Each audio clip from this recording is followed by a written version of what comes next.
ہمارے دو دشمن ہیں جو ہمیں جادہ مستقیم سے ہٹانے کے لیے دن رات کوشاں ہیں، ایک نفس اور دوسرا شیطان۔ نفس اور شیطان دونوں دشمن ہمیں راہ حق سے ہٹانے کے لیے دن رات جد و جہد میں ہیں اور ہمارے خلاف مساعی جد و جہد اور محنت کر رہے ہیں۔ ان میں جو نفس ہے وہ بڑا دشمن ہے یا شیطان بڑا دشمن ہے؟ عمومی طور پہ تو یہ کہا جاتا ہے کہ شیطان نے ہمیں ورغلا دیا، لیکن شیطان جب خود ورغلایا گیا، شیطان جب شیطان بنا تو اس وقت کوئی دوسرا شیطان تو نہیں تھا جس نے شیطان کو ورغلایا، وہ نفس تھا جو شیطان کو بھی شیطان بنا۔ نفس نے اندر سے سر اٹھا کے کہا تھا نا، انا خیر منہ، میں بہتر ہوں، اور باقاعدہ دلیل کھڑی کر لی اس کے نفس نے، خلقتنی من نار وخلقتہ من طین، مجھے تو نے آگ سے پیدا کیا ہے، اسے تو نے مٹی سے پیدا کیا۔ مٹی افضل نہیں ہوتی، مفضول ہوتی ہے، اور آگ اٹھتی ہے اوپر کو جاتی ہے، یہ افضل ہے، لہٰذا افضل مفضول کو سجدہ کیسے کرے؟ میں سجدہ نہیں کروں گا۔ باقاعدہ اس کے نفس نے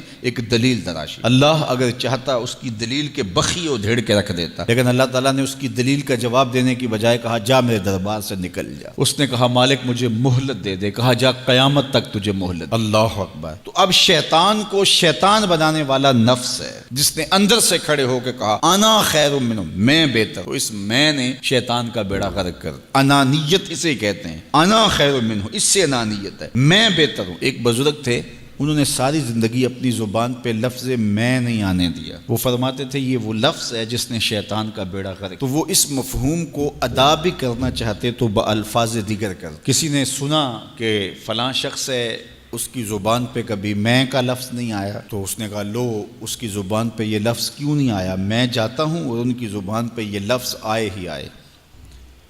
ہر شخص کی اپنی ترجیحات ہوتی ہے، ایک مہم پہ نکلا کہ ان کی زبان پہ لفظ میں لے کر آنا۔ گیا، حضرت بیٹھے تھے، حضرت ایک مسئلہ پوچھنے آیا ہوں۔ بیٹا پوچھئے۔ کہا شیطان کو کس چیز نے برباد کیا تھا؟ حضرت اب تو بولیں گے نا کہ میں نے اس کا بیڑا غرق کیا تھا، تو کہوں گا جیسے بھی زبان پہ لفظ تو آئی گیا، اور شیخ بھی بڑے سمجھدار تھے، سمجھ گئے اس کی نیت کے کھوٹ کو کہ یہ کیوں آیا ہے اور یہ مسئلہ کیوں پوچھ رہا۔ ہر مسئلہ تفہیم کے لیے نہیں پوچھا جاتا، اس کے مقاصد اور بھی ہوتے ہیں، اور اہل اللہ کو اللہ نے وہ بصیرت دی ہوتی ہے جو سائل کے انداز سے سمجھتے ہیں کہ اس کے مقاصد۔ تو کہا حضرت پوچھنے آیا ہوں کہ شیطان کو کس چیز نے برباد کیا؟ حضرت فرمانے لگے نماز کا ٹائم ہو گیا، ابھی جماعت کھڑی ہونے والی ہے، نماز کے بعد اس پہ بات کر۔ خیر نماز ہوئی، سلام پھرا تو حضرت خود فرمانے لگے کسی نے پوچھا تھا کہ شیطان کو کس چیز نے برباد کیا، جواب دینا چاہ رہا ہوں، کس نے پوچھا تھا؟ جھٹ کھڑا ہو گیا میں نے۔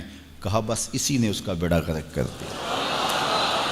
تو انانیت میں جو ہے یہ شیطان کو شیطان بنانے والی، نفس جس نے اندر سے سر اٹھایا اور کہا انا خیر منہ، میں بہتر ہوں، تو یہ شیطان کو شیطان بنانے والا نفس ہے۔ تو نفس شیطان سے بھی بڑا دشمن۔ اب ہمارے ساتھ دو بڑے دشمن لگے ہوئے، ایک شیطان اور دوسرا نفس، اور دونوں ہمارے باطن کو اجاڑنے کے لیے، ہمارے من کو بے چراغ کرنے کے لیے، ہمارے اندر کی روشنیاں بجھانے کے لیے دن رات کوشاں۔ ایک تنہا ناتواں اکیلی جاں، دو دشمنوں کے نرغے میں، اور دونوں دشمن بڑے تگڑے اور بہت طاقتور، اور ہر وقت ہمارے اوپر حملہ آور۔ الشیطان جاسم علی قلب ابن آدم فاذا ذکر اللہ خنس واذا غفل وسوس۔ حضرت نبی رحمت صلی اللہ علیہ وآلہ وسلم نے ارشاد فرمایا شیطان اولاد آدم کے دل پہ قبضہ جماتا ہے، اور جب بندہ غافل ہوتا ہے تو یہ وسوسے ڈالتا ہے، اور جب بندہ اللہ کا ذکر کرتا ہے تو یہ بھاگ جاتا ہے۔ تو شیطان وسوسہ اندازی کرتا ہے، باطن کو اجاڑتا ہے، من کو لوٹتا ہے۔ نفس اور شیطان دو بڑے دشمن تھے جو ہمیں جادہ مستقیم سے بہکانے کے لیے دن رات کوشاں تھے۔ اب اللہ کا کرم دیکھیے، اذا دخل رمضان سلسلۃ الشیاطین، جب ماہ سیام جلوہ فراز ہوتا ہے تو شیاطین جکڑ دیے جاتے ہیں۔ جو ہی ماہ سیام شروع ہوتا ہے، چاند طلوع ہوتا ہے تو شیاطین جکڑ دیے جاتے ہیں، پورا مہینہ وہ آزاد نہیں رہتے، جکڑ دیے جاتے۔ سلسلۃ الشیاطین، یہ جو مسجدوں کے دروازے کھل گئے، جہاں 1.5 صف ہوتی تھی وہاں 5 صف تراویحوں میں ہیں، تو یہ شیطان کے بند جانے کی وجہ سے۔ لیکن مہنگائی کا طوفان ہے، بد نگاہی ہے، بد تہذیبی ہے، جھوٹ ہے، دیگر امور بد بھی جاری ہیں، یہ نفس کے موجود ہونے کی، نیکی کا ماحول پیدا ہوا یہ شیطان کے بند جانے کی وجہ، لیکن ہماری برائیاں بدستور موجود ہیں یہ نفس کے موجود ہونے کی وجہ سے۔ اب ہمارے لیے آسانی یہ ہو گئی کہ دو دشمن تھے جن کا ہمارے سے مقابلہ تھا، ایک نفس اور دوسرا شیطان۔ ہمارے لیے یہ سہولت ہو گئی کہ ہمارا ایک دشمن باندھ دیا گیا، اب دشمن ایک ہے جس سے ہم نے ماہ سیام میں اور وہ دشمن کون سا ہے؟ نفس۔ اب نفس کا مقابلہ اتنا آسان بھی نہیں، یہ بہت ڈاڈا دشمن ہے، اندر کا دشمن ہے، گھر کا بھیدی ہے۔ باج فقیراں کسے نہیں ماریا، باہو ظالم چور اندر داہو۔ یہ بڑا سخت اور بڑا شدید قسم کا دشمن ہے۔ یہ اس کی چالیں بہت باریک، شیطان کی چالیں بھی بڑی باریک ہیں اور نفس کی چالیں اس سے بھی زیادہ باریک۔ اب کیسے مقابلہ کریں گے؟ شیطان بھی ہماری متاع عمل کو لوٹنا چاہتا ہے، حتیٰ کہ ہمارے ایمان کو برباد کرنے پر تلا ہوا ہے، اور نفس بھی چالیں چل رہا ہے، اور ہم اپنی زندگی لاؤبالی میں گزارتے چلے جا رہے ہیں۔ ہمیں پتہ ہی نہیں کہ ہم موت کے کتنا قریب ہو رہے ہیں، اور شیطان ہمارے اوپر، نفس ہمارے اوپر حملہ آور ہے، اور یہ چاہتے ہیں ٹھیک ہے یہ چلتا رہے، یہ رسمی زندگی گزارتا رہے، کوئی بات نہیں، اس کے اندر کو ہم لوٹ لیں، اور یہ دونوں دن رات لگے ہوئے۔ ماہ سیام آیا تو ہمارا ایک دشمن بند گیا، ہمیں تھوڑی سی سہولت مل گئی۔ اب ایک ہی دشمن باقی ہے جس سے مقابلہ کرنا باقی ہے، اور وہ ہے نفس۔ اب نفس سے مقابلہ کیسے ہوگا؟ تو کسی ایکسپرٹ سے پوچھیں کہ جناب نفس ہے، ہم کمزور ہیں، شیطان دشمن ہمارا بندہ ہوا ہے، 2 محاذ کھلے تھے تنہا جان کے لیے، ایک محاذ بند ہو گیا، اب ایک ہی محاذ ہے، مقابلہ کرنا ہے تو کیسے کرنا؟ اللہ اکبر۔ تو ہم اقبال کی بارگاہ میں عرض کیا کہ آپ بتائیے۔ وہ کہنے لگے میں آپ کو اپنے مرشد مولانا رومی کے پاس لے جاتا ہوں۔ رومی کے پاس اقبال لے کر کے گئے تو رومی نے کہا کہ میں آپ کو ایک اور شخص کا پتہ بتاتا ہوں، اور وہ اتنا کامل ہے اور اس شعبے میں اس قدر ایکسپرٹ ہے۔ اس نے کہا ہفت شہر عشق را اتار گشت، ما ہنوز اندر خمیں یک کوچام۔ عشق کے 7 شہر حضرت شیخ فرید الدین اتار گھوم چکے ہیں، اور ہم پہلے شہر کی پہلی گلی کے کونے میں کھڑے ہیں۔ یعنی اتنا بڑا شخص شیخ فرید الدین علیہ رحمہ، تو کہا وہ بتائیں گے تمہیں کہ نفس کا مقابلہ کیسے کرنا ہے۔ رومی کہتے ہیں کہ وہ میرے بھی استاد ہیں، رومی کہتے ہیں کہ وہ میرے بھی ہادی و مرشد ہیں۔ جس عشق کے شہر میں میں داخل ہوا ہوں اور ابھی کونے پہ کھڑا ہوں، اس طرح کے 7 شہر وہ گھوم کے بھی آئے ہیں۔ آؤ ان سے پوچھتے ہیں کہ جناب نفس قابو کیسے کریں؟ تو شیخ فرید الدین اتار نے کہا نفس نتواں کشت الا باسے چیز، بات گوئم یاد گیرش اے عزیز۔ نفس نہیں مرتا، لیکن 3 اسلحے اگر آپ کے پاس ہوں تو یہ نفس ٹھہر بھی نہیں سکتا۔ غور سے سن لیجئے، روحوں میں اتار لیجئے، اور زندگی میں ہمارا مقصد ہے اس نفس کا مقابلہ کرنا۔ شیطان کا مقابلہ کرنا بھی ہمارا مقصد ہے، اور نفس کا مقابلہ کرنا بھی ہمارا مقصود زندگی ہے۔ ساری زندگی فریب میں ہم میں نہیں گزارنی، زندگی تیزی کے ساتھ گزر رہی ہے اور ہم آغوش موت میں اترنے والے ہیں۔ تو یہ ڈاڈے دشمن ہماری متاع عمل لوٹ رہے ہیں، ہمارے کیے ہوئے عمل کو عجب سے، تکبر سے، ریاکاری سے برباد کر دیتے ہیں۔ ہمیں پہلے عمل کی طرف جانے نہیں دیتے، پھر عمل کے اندر وسوسے ڈالتے ہیں، پھر عمل ہو جائے تو اس کو پھر برباد کرنے کی کوشش کرتے ہیں۔ کتنے ڈاڈے دشمن ہیں جن کے نرغے میں ہم پھنسے ہوئے ہیں۔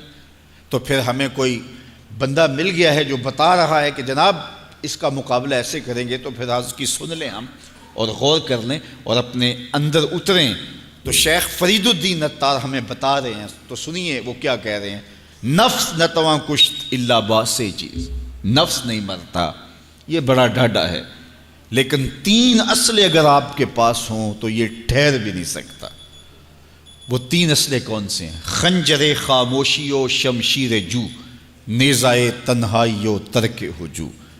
ایک خاموشی کا خنجر، دوسرا بھوک کی تلوار، اور تیسرا تنہائی کا نیزہ۔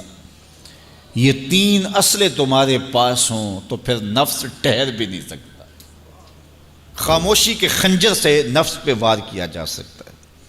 میرے اور آپ کے آقا و مولا نے فرمایا من سامتا نجا، جس نے خاموشی اختیار کی وہ نجات پا گیا۔ ہماری زندگی کے جتنے بھی برے اعمال ہیں ان میں سے سب سے زیادہ برے اعمال ہماری زبان کرتی ہے۔ ہمارے ہاتھ بھی گناہ کرتے ہیں، کسی پہ ظلم کریں تو گناہ کرتے ہیں، ہمارے پاؤں بھی گناہ کرتے ہیں، برائی کے اڈے پہ چل کے جاتے ہیں، ہماری آنکھیں بھی گناہ کرتی ہیں، ہماری سوچیں بھی گناہ کرتی ہیں، ہم حرام کمائیں کھائیں تو پیٹ بھی ہمارا گناہ کرتا ہے، لیکن سب سے زیادہ گناہ ہماری زبان کرتی ہے۔ جھوٹ یہ بولتی ہے، غیبت یہ کرتی ہے، بہتان یہ لگاتی ہے، گالی گلوچ سب و شتم یہ کرتی ہے، گلے شکوے کا انداز، ناشکری کا لہجہ یہ اختیار کرتی ہے۔ اسی لیے میرے اور آپ کے آقا و مولا نے فرمایا جو تمہارے 2 جبڑوں کے درمیان ہے، یعنی تمہاری زبان، اور جو دو ٹانگوں کے درمیان ہے تمہاری پارسائی کی جگہ، ان دو چیزوں کی تم مجھے ضمانت دے دو، میں محمد تمہیں جنت کی ضمانت دے دیتا ہوں۔ تو اپنی زبان کی حفاظت کرنی ہے۔ دیکھیے یہ سننے کے لیے چیزیں نہیں ہیں محض، بلکہ ان پر ہم عمل کریں، اور آج سے ہی دیکھیے یہ موسم رحمت ہے، رحمت کی برکھا برس رہی ہے، اور یہ موسم نور ہمارے سیکھنے کے لیے ہے۔ تو ہم اپنے نفس کو کیسے قابو کریں گے؟ دو دشمن تھے، ایک بندھا ہوا ہے، چھوٹ کے کچھ نہیں کر سکے گا اگر نفس کو قابو میں کر لیا، اور اگر ہم نفس کنٹرول نہ کر سکے وہ تو جہنم کی آگ میں اور زنجیروں میں جکڑا ہوا پیچ و تاب کھا رہا ہے کہ یہ جو ٹوپیاں پہنے ہوئے مسجدوں میں جاتے ہو نا، میں عید کے دن نپٹ لوں گا تم سے، وہ تو اور نفس کے ساتھ مل کے ہمارا بیڑا غرق کرے گا اور ہمیں اور دور کر دے گا، اور ہماری باطنی اساس اور بنیاد اور کمزور کر دے گا۔ اس لیے ضرورت ہے کہ ہم اپنے نفس کو ان دنوں کے اندر کمزور کریں۔ اس کا پہلا نسخہ کیا ہے؟ خاموشی کا خنجر۔ آپ جب خاموشی اختیار کریں گے، زبان کو صرف ضرورت کے لیے استعمال کریں گے، تو پھر نتیجہ کیا ہوگا کہ آپ کے گناہ بہت کم ہوں گے، جھوٹ کم ہوگا، غیبت نہیں ہوگی، بہتان تراشی نہیں ہوگی، دیگر اعمال جو زبان کے ذریعے سے صادر ہوتے ہیں اور ہم گناہوں میں اضافہ کرتے چلے جاتے ہیں، تو زبان کو اگر کنٹرول میں کر لیں گے، اللہ اکبر، حضور علیہ الصلوۃ والسلام نے زبان کے کنٹرول کرنے کی تلقین کی، اور یہ بغیر ہڈی کے گوشت ہے، اس کو سنبھال لیا جائے، 32 دانتوں میں جکڑ کے رکھی گئی زبان ہے، لیکن یہ پھر بھی قابو میں نہیں رہتی، اس کو کنٹرول میں کر لو، اس کو قابو میں کر لو۔ ایک روایت میں آتا ہے جب صبح ہوتی ہے تو سارے اعضائے بدنیاں زبان کے آگے ہاتھ جوڑتے ہیں کہ بی بی تو نہ کچھ کرنا، تیری وجہ سے ہم سزائیں کاٹیں گے اور اذیتیں پائیں گے۔ تو زبان کو قابو میں کرنا، اور اس کا علاج کیا ہے؟ خاموشی۔ من صمت نجا، جو خاموش ہوا وہ نجات پا گیا۔ خنجر خاموشی، خاموشی کا خنجر ہو تو نفس کے لیے بہت بڑا وار ہے۔ دوسری بات، شمشیر جو، بھوک کی تلوار۔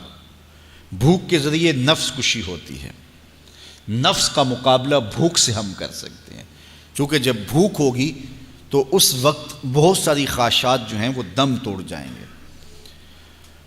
اللہ کے محبوب علیہ السلام کا ایک فرمان سنیے، بالخصوص نوجوانوں کے نام، یا معاشر الشباب من استطاع منکم الباء فلیتزوج فإنہ اغض للبصر واحسن للفرج فمن لم یستطع فعلیہ بالصوم فإنہ لہ وجاء۔ فرمایا اے جوانوں کے گروہ، تم میں سے جو نکاح کرنے کی طاقت رکھتا ہے وہ دیر نہ کرے، جلدی نکاح کر لے۔ کیوں کہ نگاہ اور پارسائی کی جگہ کا محافظ ہے، تمہاری نظر کو بھی محفوظ کرے گا اور تمہاری پارسائی، تمہاری عصمت کے جوہر کو بھی محفوظ کرے گا۔ تو اگر کسی کے پاس استطاعت ہے تو وہ نکاح کرنے میں دیر نہ کرے۔ فَإِن لَمْ يَسْتَطِعْ، اور اگر کوئی طاقت نہیں رکھتا، اس کے حالات ایسے نہیں ہیں کہ وہ نکاح کر پائے، فَعَلَيْهِ بِالصَّوْمِ، تو فرمایا وہ کثرت کے ساتھ روزے رکھے۔ فَإِنَّهُ لَهُ وِجَاءٌ، روزے اس کے لیے قاطع شہوات ہیں اور اس کی مشکلیں آسان کرنے والے ہیں۔ تو نوجوانوں کو اگر استطاعت نصیب ہو جائے تو وہ شرم نہ کریں، وہ نکاح کی طرف بڑھیں تاکہ ان کی عصمت کے جوہر کی حفاظت ہو سکے۔ لیکن کسی وجہ سے نکاح میں تاخیر ہے تو پھر وہ کثرت کے ساتھ روزے رکھیں۔ روزوں کی کثرت گناہ سے، شہوات سے، برائی سے، گناہوں سے انسان کو بچاتی ہے۔ تو کثرت کے ساتھ روزے رکھے جائیں، تو روزہ بھوک جو ہے وہ نفس کشی کا ایک مؤثر ترین علاج ہے، اور یہ میرے اور آپ کے آقا و مولا نے بیان فرمایا۔ تو بھوک کی تلوار جو ہے یہ نفس کشی کا ایک مؤثر ذریعہ ہے، اور نفس کا سر کاٹنے کے لیے بھوک کی تلوار ہمیں ہر وقت حمائل کیے رکھنی چاہیے، اور ہر وقت اپنے ساتھ لٹکا کے رکھنا چاہیے، کثرت کے ساتھ ہمیں روزے رکھنے چاہیے۔ تیسری بات فرمایا نیزہ تنہائی، تنہائی کا نیزہ۔ جب آپ عمومی طور پہ مجلسی زندگی میں ہوں گے تو بہت ساری خطائیں اور بہت سارے گناہ مجلسی زندگی میں آپ سے سرزد ہوں گے، تو جب آپ تنہائی اختیار کر لیں گے تو بہت سارے گناہوں سے بچ جائیں گے۔ حضرت شاہ نقشبند بخاری علیہ رحمہ فرماتے ہیں کہ فقیر کے لیے سب سے بہتر جگہ اللہ کا گھر مسجد ہے، یا پھر کامل شیخ کی صحبت ہے، یا پھر تنہائی ہے۔ چوتھی جگہ سوائے ہلاکت کے اور کچھ نہیں ہے۔ العافیۃ فی العزلہ، عزلت میں، تنہائی میں عافیت رکھی گئی ہے۔ اس لیے اپنے آپ کو ایسے ہجوم میں، ایسی جگہوں پہ لے جانے سے روکیں، اپنے آپ پر ضبط کریں جہاں نظر پاک نہیں رہتی، جہاں خیال کی پاکیزگی کا سامان نہیں رہتا، اور جہاں آپ کی جو ہے وہ آپ کی زبان محفوظ نہیں رہتی۔ دوستوں کے ساتھ بیٹھیے، آپ عزیزوں رشتہ داروں کے پاس جائیے، ضرور ملاقات کیجیے، لیکن اس کا ایک اعتدال ہونا چاہیے۔ اگر آپ سمجھتے ہیں کہ کسی جگہ جاتے ہوئے، کسی جگہ پہنچ کر آپ کی نظر میں پاکیزگی نہیں رہے گی، خیالات میں گندگیاں گردش کرنے لگ جائیں گی، سوچوں میں آوارگی آنے لگ جائے گی، تو وہ شادی کی تقریب ہو یا کوئی اور تقریب ہو، وہاں جانے سے اپنے آپ کو روک لیں، کیونکہ وہاں جا کے آپ اپنا کوئی فائدہ نہیں کر رہے، اپنا نقصان کرنے جا رہے ہیں۔ تو جہاں آپ کو یقین ہو کہ آپ وہاں اپنے آپ کو بچا نہیں پائیں گے، اپنی حفاظت نہیں کر پائیں گے، تو وہاں سے تنہائی بہتر ہے، وہاں سے عزلت بہتر ہے۔ تو یہ تین چیزیں ہم اگر کر لیں تو یہ نفس کشی کا ایک مؤثر ذریعہ ہے۔ اب ماہ صیام کے اندر اللہ تعالیٰ یہ تینوں چیزیں ہمیں نصیب کرتا ہے۔ ہم زیادہ بولتے نہیں ہیں، روزے سے ہوتے ہیں، بلکہ فرمایا اگر تم سے کوئی شخص بحثے، کوئی الجھے، کوئی لڑائی کرنا چاہے، بدتمیزی کرے، تو اس سے کہو انی صائم، میں روزہ رکھا ہوا ہے۔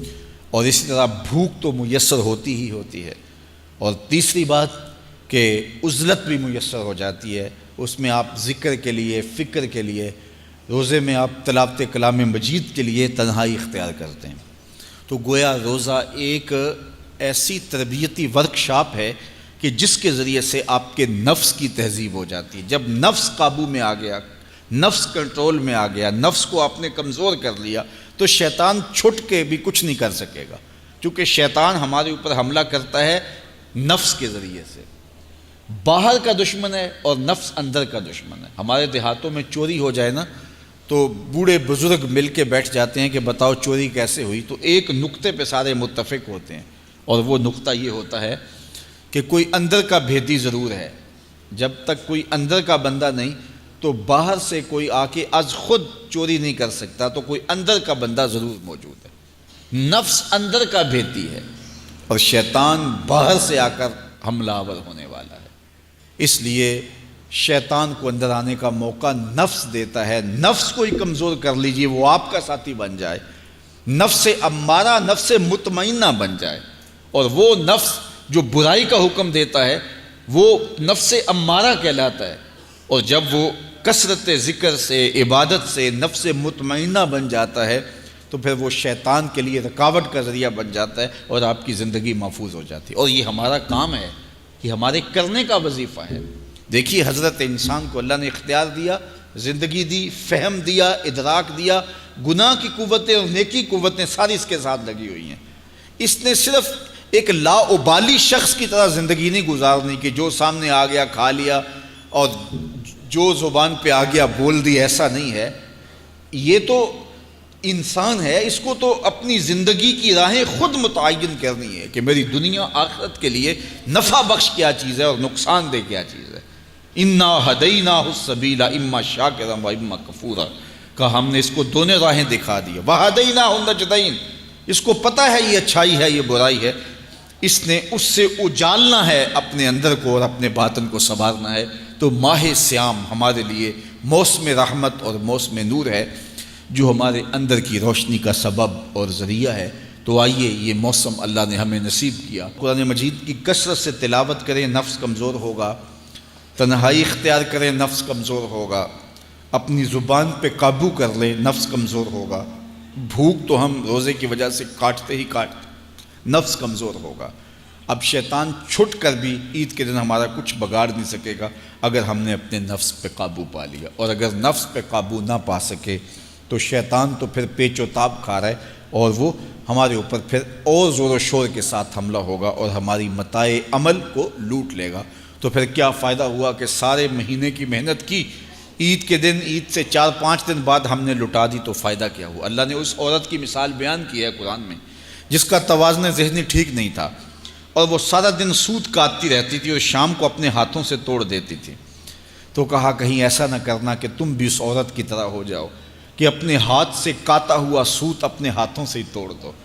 پورا مہینہ بھوک کاٹی، پیاس کاٹی، تکلیفیں گوارا کیں، اور شام کو جو ہے وہ اپنے ہاتھ سے ہی وہ سوت کاٹنے والی خاتون سوت توڑ دیتی ہے۔ تو کہیں ہم بھی ایسے نہ ہو جائیں کہ مہینے کی محنت ہر سال عید یا عید کے چند دن بعد برباد کر لیں، پھر اگلے سال مہینے کی محنت کریں، پھر عید کو برباد کر دیں، تو کیا فائدہ ہوا؟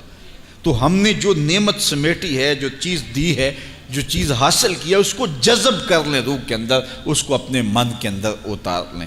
اہل ایمان کو ایک دعا تلقین کی گئی ہے، وہ کیا دعا کرتے ہیں؟ ربنا لا تزغ قلوبنا بعد اذ ہدیتنا، اے اللہ ہدایت کے بعد ہمارے دل کو پھر دوبارہ ٹیڑھا نہ کر دینا۔ اگر ہدایت دی ہے تو وہ نصیب ہی رہے، وہ من میں جذب ہو جائے، وہ روح میں اتر جائے۔ تو میں اور آپ اپنی زندگی کو اللہ اور اس کے رسول کے نام پہ لگایا ہے، تو پھر اپنی ساری زندگی کو اللہ اور اس کے رسول کے نام پہ لگا دیں۔